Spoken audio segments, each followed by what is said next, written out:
Welcome to Live Well Long, where we deliver life-enhancing, empowering messages for body, mind, and spirit to those seeking to get the most out of life, who have a zest for learning and know that learning must be an ongoing activity to achieve a vibrant, thriving life. This is your host, Alexandra Van Horn. Stay tuned for another episode of Live Well Long. Hey, everyone. Welcome to Live Well Long, the podcast where we discuss all things that help people live well and long.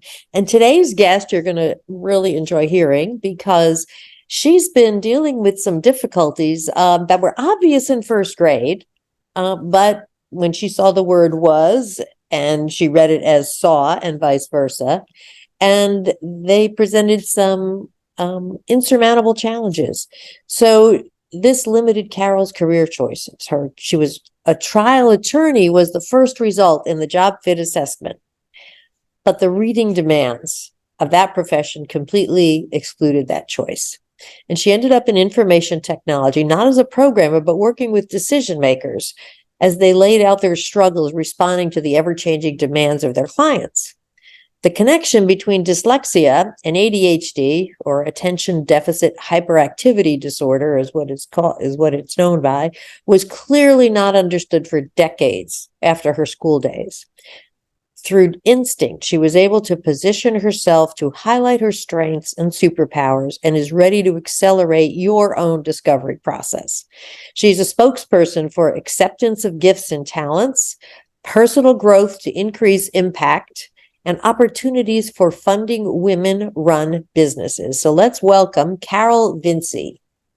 Yay, Carol. Alexandra, thank you so much.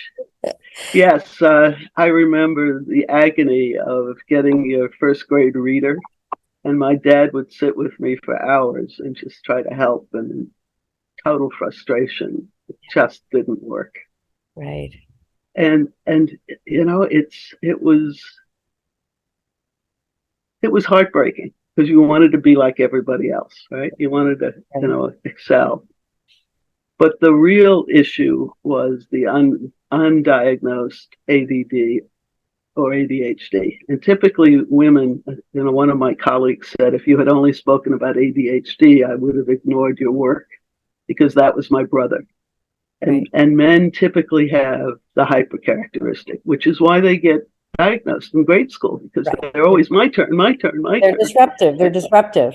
They're disruptive, and the teachers, can't deal with that. Whereas little girls tend to be very quiet and compliant. Right. So we're the ideal student.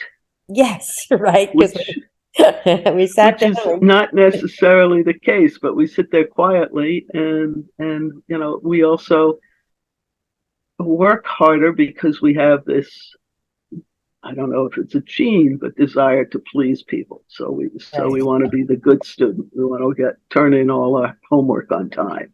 Right. And so that sometimes carries with us throughout our lives. Yeah, absolutely. Yeah. So when did you discover that you had ADHD or ADD? Well, the person I was living with 30 years ago sent me off to a therapist. Uh-huh. And the therapist's comment, because it was at the end of my corporate career, was that I had been far too successful to even consider ADD or ADHD as a challenge. Right. So, I sort of closed the lid on that box and said, done with that discussion. Right.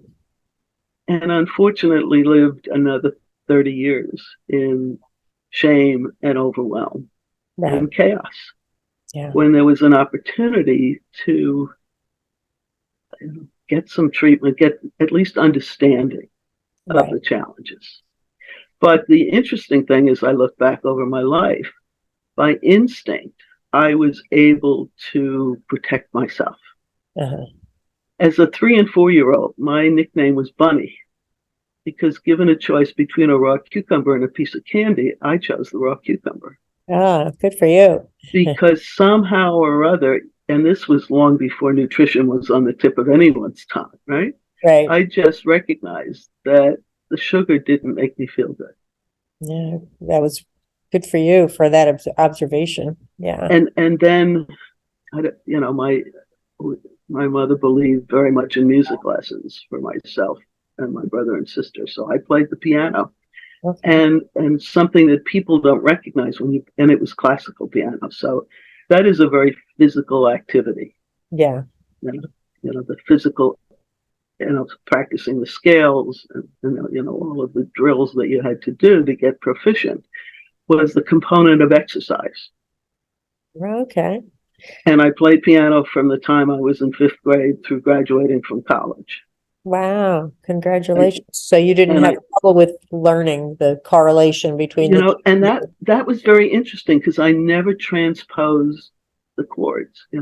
I could sight read very easily. Beautiful. And yet those couple of words wasn't sought in who and how. Who and how is still a challenge. When I sit at my Ah, laptop and try to write, I still have to think you have to, of which is the proper word you have in the to, context that I want to use it. But I never had any problems reading music. Never transposed the chords, never had any difficulty. So it's interesting that it shows up in unique ways. yeah. Yeah. And in my corporate career, when I worked for IBM for 25 years. Uh-huh. And I managed to put myself in positions where I didn't have to write code. Because I joke, if I had to write 3 lines of code, I'd bring every computer in the world to its knees. Right. Right. And yet, again, by instinct, I was able to position myself in places where my listening skills were highlighted. And I spent a good deal of my career, even at the top level of working with clients, understanding their business challenges, Right. and then turning that information into documentation that could be used by programmers and engineers to create products. Right. So, and that's what, in the work that I do now with adults, I don't work with children. I've never raised children, so I don't address the issues of children. But Uh-huh. with adults, I try to get them to appreciate their strengths and superpowers. Right. Because we all have them. Mm-hmm. And then by positioning yourself in those where your skills are strongest, Right. you're able to highlight your strengths and superpowers. Right. And so you're not constantly confronted or challenged with those things that you're weak at. Right. Right. Yeah. And no, were you ever formally diagnosed? I have never been formally diagnosed, Mm-hmm. Okay. but all of the symptoms that I have, like, the clutter in my desk is always overwhelming. I mean, I had one of my colleagues who walked into her office and there was one sheet of paper in the center of the desk, and that was it. People live that way, really? Oh no. Right. How do you function? She walked into my office and there was 3 inches of paper on the desk, and she made one time made a comment, you really are good at what you do, but I couldn't possibly figure out how you can figure all this stuff out. I had somebody once who was a personal organizer, and I remember her saying that the definition of being organized, if you can find something in 10 minutes or less, you're organized. So that gave me a lot of relief, because it might not have looked like I was organized, but if you asked me for something, usually I could find it in less than 10 minutes. Yeah. I get, okay, I'm good. Yeah. Well, when I was in the corporate world, I had secretaries, and at the end of the day, they'd come in and order it up, and then we'd start again at 9:00 in the morning, or 7:00 usually for me. And by the time they were ready to leave, they had another chore to do to organize it. Reorganize But working with an organizer is a really good idea. Probably for everybody, but particularly for those of us with ADD or ADHD. Because when I left my corporate job and started my own, and I say businesses because I couldn't do just one, I had 2. The organizer said, I recommend that you use color folders. Yeah. Right. And so the search process is much less. Right. And then when the office supply store in my area announces a new color, I buy 100 of them. So they love me. I don't buy 6 colors in one pack. No, I buy 100 of each color. And then with my brother organizer, the label goes on it, and nothing gets misfiled, because if it Oh, gets misfiled, it's lost forever. And nice. then I pick colors that are meaningful for me. Right. Like I do assessments for business owners, staff. Uh-huh. So the black folder is their copy of something. So if there's a black folder on my desk, I know it either has to go to my meeting Right. or in the mail to the client, and I get to keep the gray folder. Right. So there's a logic connection to them. Right. You know So where it's you very put easy. If I'm those. looking for something, all I have to do is look for the right color folder. Right. And Right. that has saved my life many times, as opposed to just the beige that they all look the same, and then you've got to look at everyone. Right. So there are ways to manage your way through, and typically you can find something. But I do remember her comment. I can't. You're very good at what you do, but I can't imagine how you get it done How you with do this it, chaos. right? So for folks that are listening, what are some of the symptoms that they should keep an eye out for if they're wondering, gee, maybe that's me, maybe I wasn't diagnosed. Like, what are some of the symptoms? Well, clutter, not being organized is one sign. Uh, We typically tend to be more entrepreneurial. The formal statistics are that 1/3 of small business owners are ADHD or ADD. I think the number is twice that number. And the reason is we don't play well in other people's sandboxes. right. You know? Don't give me your rules, right? Right, exactly. We're not going to fit in this neat little tidy box. And I was fortunate because I'm an entrepreneur. Mhm. And when I worked for IBM, they were in a super high growth stage. So there wasn't a yellow brick road to follow. We were laying the bricks every day as we showed up for work. So there was Nice. less of that, Yeah. mm, mm, mm, Right. Right. you know, conformity. And again, by instinct, I was able to identify the people that I could work for, who would tolerate my Creativity. approach to getting work done. Yeah. And my view was, give me something to do and trust the fact that if I'm stuck, I'll come back and ask questions. Otherwise, get the hell out of the way. I had a boss You that know, that was his philosophy. He would give somebody, because I worked at Johnson and Johnson in the mm-hmm. late 70s, early 80s. And his idea of giving an assignment was just give the assignment and walk away, and then Yeah. Well, and and that yeah, was the great. work I Good do environment. Yeah. is if you pick the right who, you don't have to worry about the how, because Ah, they will figure out the how, and they will bring their own approach to the problem right, or the situation that you may not even think about. But right. if you try to impose the how, then you limit the options that may come to the table in Yeah, solving and coming up with the right. solution. You're going to impose the how, you might as well do it yourself, right? Exactly. Yeah. Right, Because you've taken off the table all the other possible solutions that right, can be brought forward. right. And one of the strengths that we have is that we're incredibly creative. Yeah. So you lose that opportunity. And the other thing that I'm also trying to encourage business owners to hire a couple of people like us. And that takes a lot of strength of ego for the business owner to say, Right, they're not going to follow my directions completely, right. but the creativity, the energy, the problem solving skills that they will bring to the table far outweigh that. And the way I actually became aware of my ADD was I knew one of the speakers at a seminar in Manhattan, Uh-huh. and the top manager of this international financial services firm brought three very ADHD males to be on a panel to speak to his top managers. And his opening comment to his senior staff was, you have to listen very carefully to these very successful entrepreneurs, Uh-huh. because you have people on your staff who will not conform to normal corporate behavior. But if you don't treat them well and they leave and go work for our competitors, we will never catch up. Smart. Good advice. And I thought, how insightful. Yeah. Yes. And and then the speaker that I knew, I had not heard all of his material, went through a list of 25 characteristics of ADD and ADHD. And I was sitting in the audience going, oh my God, that's me. That's me. That's me. And that's when I formally realized that that's what's been driving me for success, but also driving me for shame and frustration in terms of being able to realize what was going on.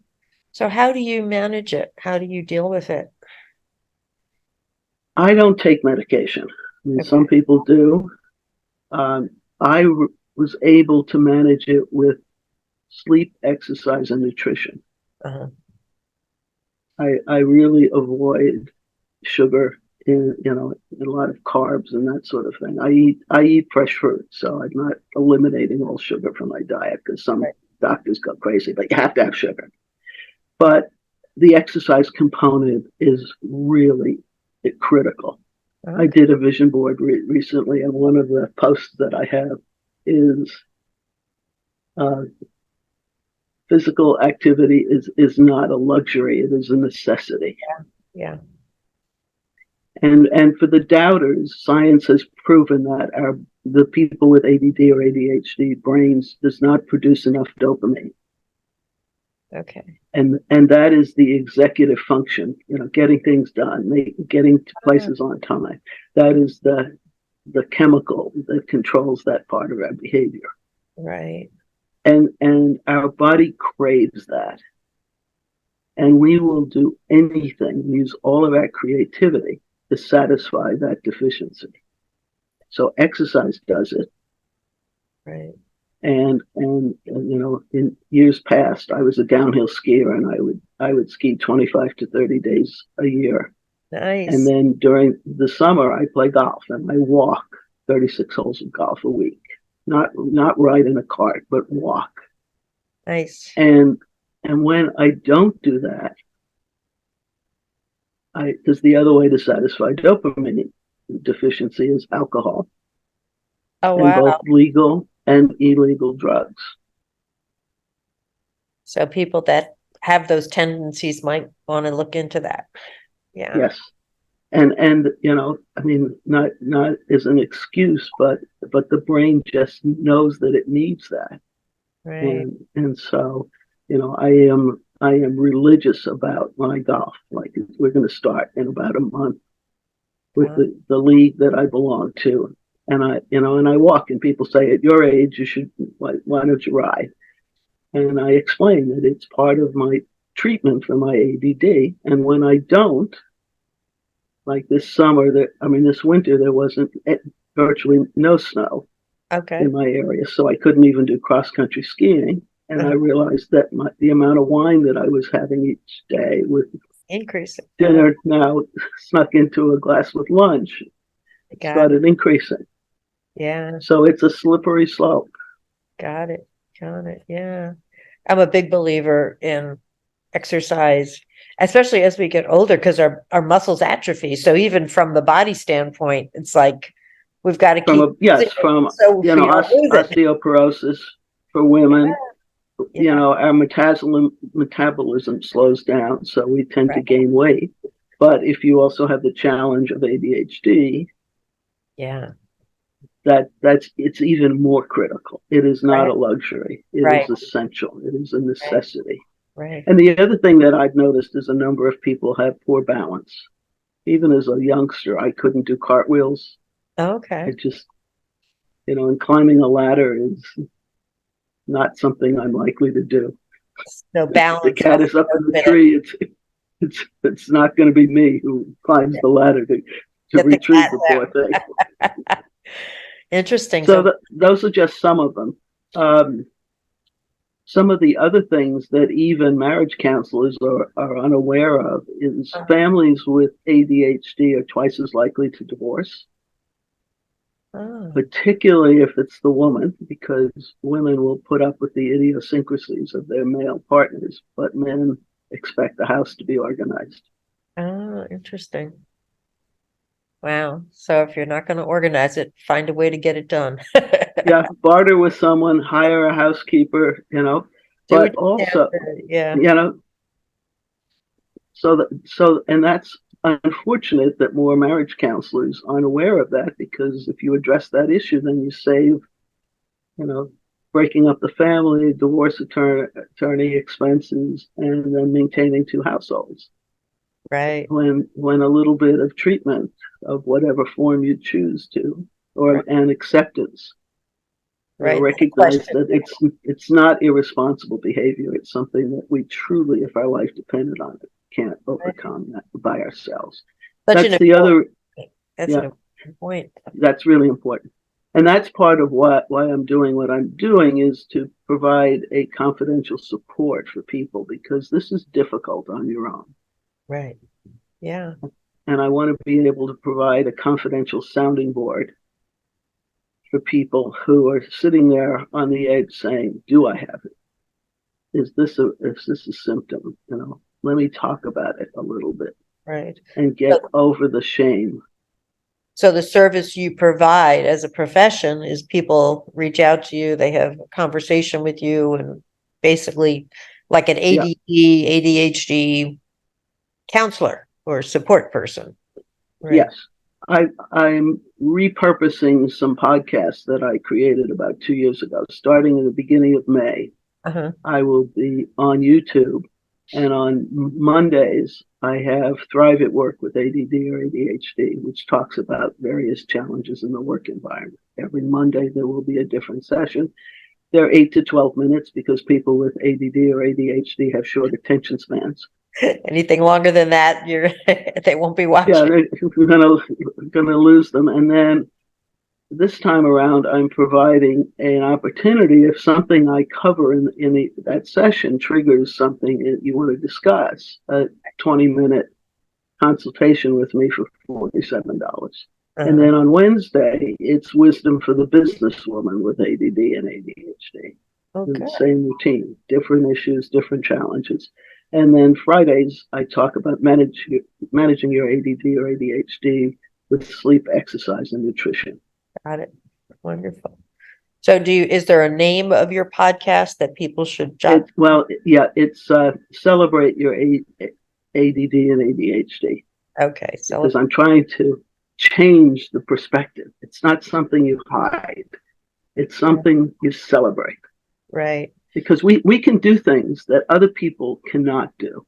Right. I mean, one of the things that, were obvious in my corporate career is, somebody would talk about a problem, and I, identify the dots, connect the dots, and be halfway to a solution, while my colleagues were still trying to figure out where the dots were. Got it. Yeah, I hear you. And I don't mean that as an arrogant statement, but it's just, our problem solving skills. Right. It just flows so naturally. Mm-hmm. And I don't know how I would teach creativity to somebody if they're not creative. But when you're creative, and that's one of the downsides of the ADD or ADHD, is we're so creative that we constantly have, run after that new shiny object. Right? I get it. Yeah. And we don't finish things. Right. So, the thing that I also help people with is hiring a staff to execute your ideas so that you make money. Right. Right. That you create the idea, and then you turn it over to somebody who's going to do the detail work of putting it in place and getting the product out there and collecting revenue and making sure that people pay their bills, because you had no interest in that. Right. You're off to the next new great idea. Right. And Richard Branson is famous for that, because somebody asked him once, how do you have so many different companies in so many different fields? And his response was, I come up with the idea, and then I hire people who are experts in that field. Yeah, smart. And, and let them, again, the who, not the how. Right. You find the expert, the person who can handle that task, and you entrust them to do it. Right. It's not delegating because you don't want to do it. It's entrusting them. And choosing the right who is important. Yeah. Yep. Yeah.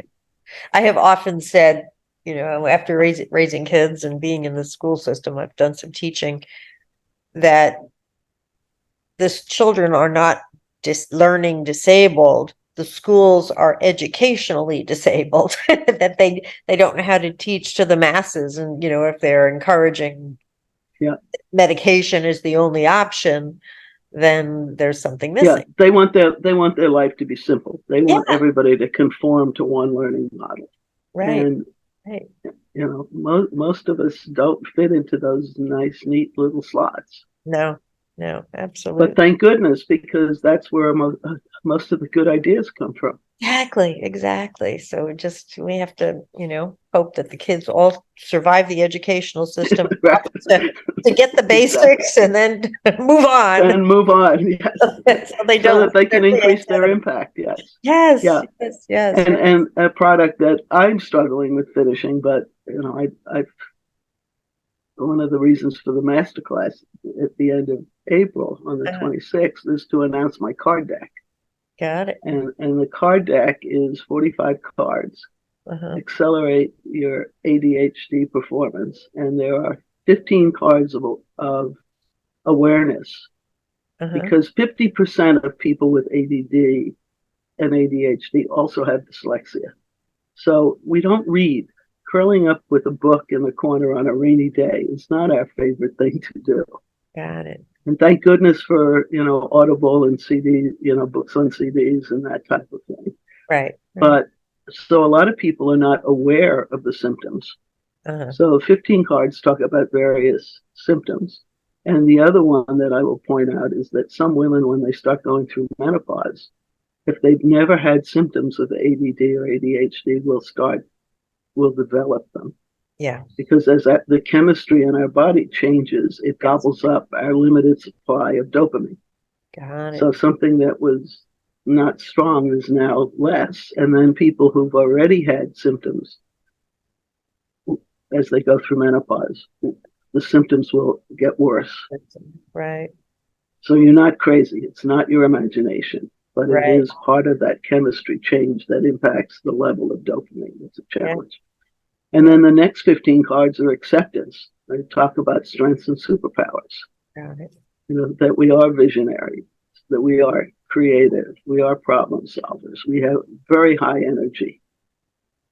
Nice. And then the last 15 are actions. With this new information and insights, what do I do? What are the appropriate changes that I should think about making? Maybe I need to put myself in a different job. Maybe I need to barter with neighbors for things that I struggle with at home, so that I don't try to do it. And when I was a manager, in my corporate life, we were always encouraged to work with people on what one of the manager once said to me was their flat side. And I wrote a book, and one of the things I addressed is, if I take somebody with a 20% skill level and double that, it's still unacceptable. If I take somebody with a 70% skill level and double that, now we have serious productivity. Right. Sure. So get over the, I'm going to be able to learn to do everything. No. Find the stuff that comes easily to you that you're great at. Right. And then entrust the other things that are essential parts of the business. You can't do it without a bookkeeper and filing taxes and all of that stuff. But hire somebody that is great at that, and that's what they love to do. So everybody walks away with saying they had the best job in the company.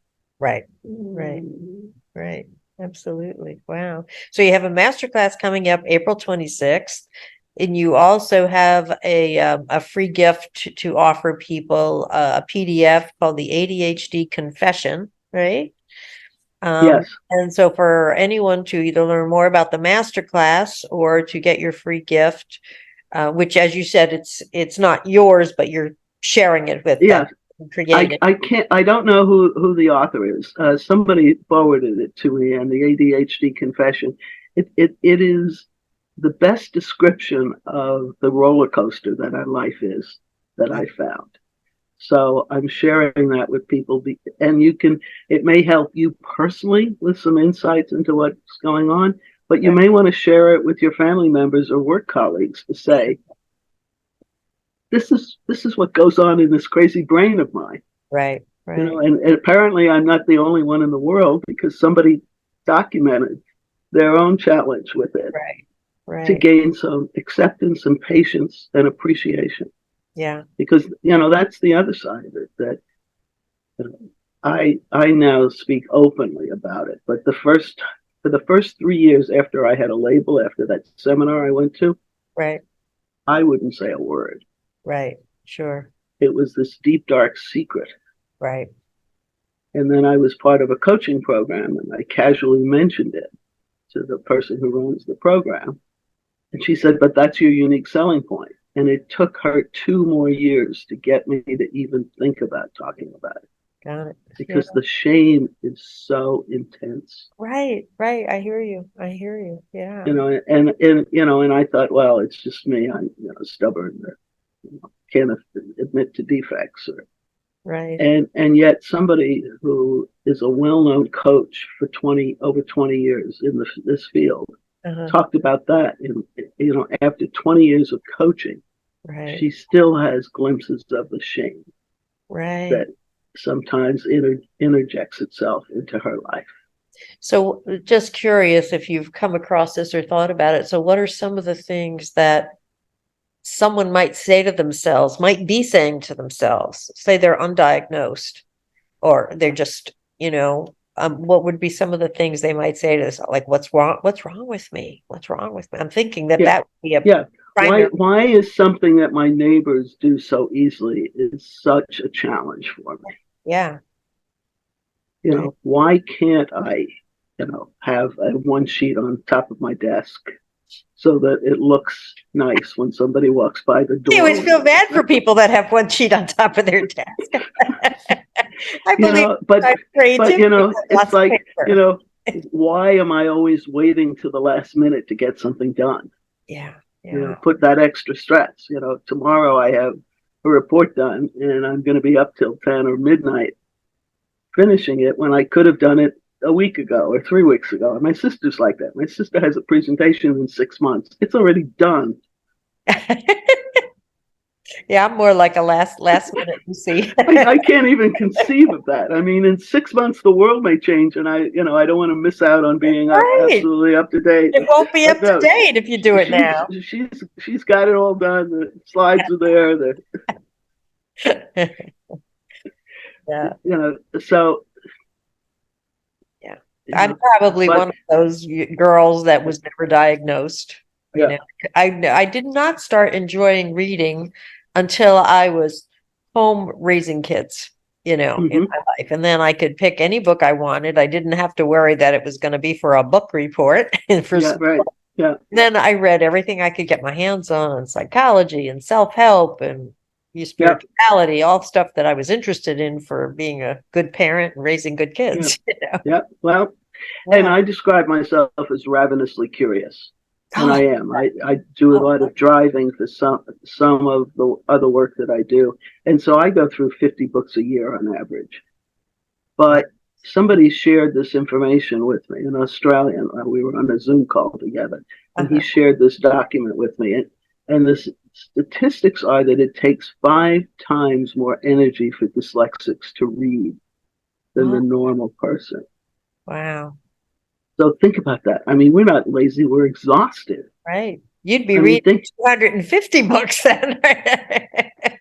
yeah, well, I listen, but I mean, think about being on an exercise bike and somebody cranking up the tension 5 times Right. more than what you're comfortable with. Right. Right. I Yeah. mean, you're not going to gravitate to that activity. I Right. mean, Right. that's why, I posted something and I said, we're not lazy, we're exhausted. And I put it in caps with Wow. 5 That's such a good point. exclamation marks after it. Yeah. So, it's really important for people to understand, and yet we learn differently. Yeah. You know? And it's not that we don't want to learn. No, I mean, I am serious. I am ravenously curious. Yeah. Right. It shows because you can tell just by listening to you, you're a brilliant woman. You're a brilliant Thank woman. you. I can tell because your mind is, it's very expansive and all encompassing, which is wonderful. And yeah. But reading a book when I can't find it on Audible or in the library on a CD, it is a struggle. I Yeah. mean, I do read books, but it is a struggle, and now I know why. Got it. You know, Yeah. Sure. it's so, why put yourself in an environment where being an editor for a magazine or a book publisher certainly wouldn't be a good choice for me. Right. Right. Yeah. Wow. Wonderful. Wow. So this has been great. I'm believing that many listeners are thinking, "Oh, wow, that is me." I never knew it. Yeah. Yeah, Yeah. but and that's why I'm offering the 20-minute consultation for the various subjects that might trigger your response, Right. because I tried to do it alone, and I am one of the most highest energy, persistent people you're going to meet, and you can't do it alone. Right. You Right. really need some support, and you need to be careful of how you out yourself and in your corporate job if you're still in that role, Right. because there are some people. I mean, a couple months ago, I was in a Zoom call, and a 50-ish financial planner said, "You can't talk about that. Nobody's going to hire you." And okay, he's not on my Christmas list. Exactly. He's not your but support. but there are still people in the world who share that attitude. Yeah. Yeah. So you Because they're don't still want inside this sandbox of this, yeah, this they very believe narrow, they need to yeah, stay in the sandbox. yeah, To stay yeah. with, So but that's something that you have to consider yeah. when, if you're still working for somebody else, and you don't want to be put in a situation. And here's another statistic, that our lifetime income is probably 17% less than people without the condition, Got it. Got because a lot of opportunities are excluded when people Right. put you in a box that says you're not capable. Sure. Sure. Yeah. And that's huge Yeah. over a lifetime, 17%. And it impacts your retirement, it impacts your investment opportunities, it Yeah. impacts a lot. A lot. Absolutely. Yeah. Wow. So for people who want to reach out to you to learn more about what you're doing, whether it's the masterclass or the ADHD confession, they need to email you at Carol Vincie, written as one word, right? Typed in as one word, Yes. Carol, CarolVincie at gmail.com. CarolVincie@gmail.com. And that'll also be in the show notes. So if anyone's Yes. listening to this and can't jot it down, they'll have it in the show notes. Awesome. Well, this has been That's wonderful. great. Food Well, for thought. And thank you so much for this opportunity. Yes, I'm trying to reach as many people as I can, because I want to increase the impact right. that they can have in their lives in whatever profession. Yeah. And the other thing is, if you think about the who and not the how, I work with people so that whatever their chosen field is, they can increase their impact. So I'm not industry specific or profession specific. It Uh-huh. is the individual to help them come to an acceptance of their strengths and superpowers. Right. Right. Wonderful. And once again, the name of your podcast is Is celebrate for ADD and ADHD. okay, great. Celebrate. And it's on YouTube. It will starting May 1st. It'll It be will be it'll on be on YouTube. YouTube. Okay, great. Awesome. Yeah. Thank you so much. This has been wonderful. Thank you. Well, I appreciate this opportunity. Glad to have you. So glad to have you.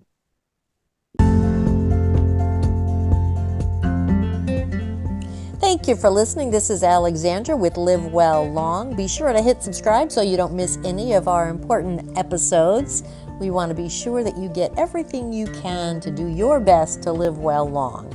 Feel free to reach out to me at alex@avhcoaching.com. And remember to take good care of yourself so that you live well long. Talk with you soon. Bye.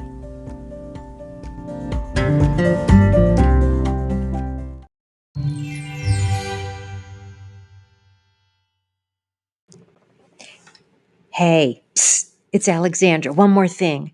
Would you please share this on Facebook, Twitter, send an email to your friends. Just hit the share link and pick a way to share it. I would love it. Thank you so much. Bye.